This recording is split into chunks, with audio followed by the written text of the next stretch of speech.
A SOP, Síndrome do Ovário Policístico, mudou de nome em maio de 2026 e isso muda muita coisa. Eu sou Raíssa Grácio, sou médica, ginecologista e eu vou trazer aqui assuntos relacionados à saúde da mulher de forma simples e sem complicação. Você provavelmente já ouviu falar da SOP ou conhece alguém até próximo que tenha, irmã, amiga, mãe, ou até você mesma já recebeu esse diagnóstico. Isso não é uma coincidência. A gente está falando de uma condição que acomete uma em cada 8 mulheres no mundo. E apesar de ser super comum, muitas mulheres demoram anos até receber o diagnóstico adequado. Existem outras mulheres que recebem esse diagnóstico ainda muito jovens, adolescentes, 12, 13, 14 anos, ganham ali uma pílula, uma injeção contraceptiva como tratamento e vão ali ao longo dos anos acumulando dúvidas. Essas mulheres chegam depois, muitas vezes adultas, com medo de não engravidar, medo pelo problema nos ovários, pela bagunça hormonal que uma vez contaram para elas, mas sem entender de fato o que acontece no corpo delas e o que é a síndrome do ovário policístico.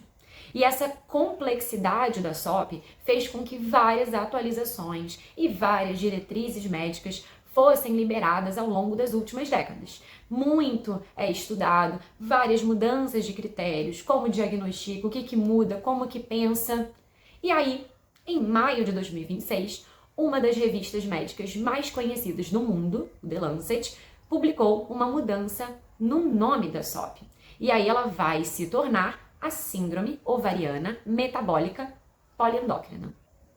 Antes de falar propriamente dessa mudança de nome, eu acho importante recapitular o que é a SOP, como que a gente chega nela, como que diagnostica.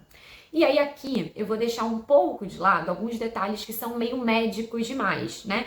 Então acaba que dentro da ginecologia nós temos um olhar um pouco diferente para as adolescentes. Nós antes de fato de fecharmos o diagnóstico da SOP precisamos afastar algumas doenças que têm alguns sinais, sintomas parecidos ali com a síndrome do ovário policístico, mas em resumo, para simplificar as coisas, existem 3 grandes critérios que fazem a gente pensar em síndrome do ovário policístico. O primeiro deles, e um dos mais conhecidos, é a irregularidade menstrual. Aquelas menstruações infrequentes. É a paciente que chega no consultório porque está acostumada muitas vezes a menstruar a cada 2, 3, 4, 6 meses e acha que aquilo ali é ok, já está acostumada. O segundo critério envolve o excesso de alguns hormônios masculinos. É uma paciente que reclama de muitas espinhas, muita acne, queda de cabelo, excesso de pelos no corpo, em regiões menos habituais, com características um pouco diferentes. Por fim, o terceiro critério e o mais conhecido deles é o aspecto policístico nos ovários. E agora a gente tem o grande plot twist. Eu não sei se já te contaram, mas para eu dar o diagnóstico de síndrome do ovário policístico, eu preciso de 2 desses 3 critérios.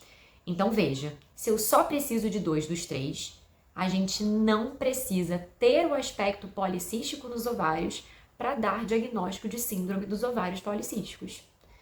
E isso é muito confuso, eu sei, mas é dessa confusão que surge a necessidade de mudar, de atualizar esse nome. E aí vamos lembrar, Síndrome Ovariana Metabólica Poliendócrina. Esse novo nome vem justamente para tirar o ovário do centro, do holofote, enxergar a síndrome do ovário policístico de forma mais ampla, entender o impacto e a relação com o diabetes, com obesidade, com resistência à insulina, com maior risco para o coração, risco cardiovascular, o impacto na dermatologia, na pele dessa paciente. Claro, existe sim um impacto no ovário, na fertilidade, mas também um impacto psicológico.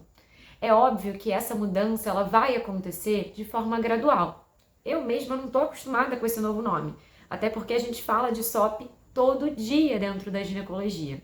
Mas é uma mudança que tem o objetivo de ter um diagnóstico menos impreciso, mais ágil e um tratamento mais integral dessa mulher.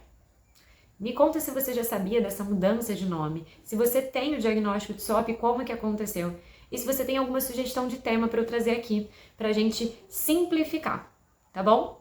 Até a próxima!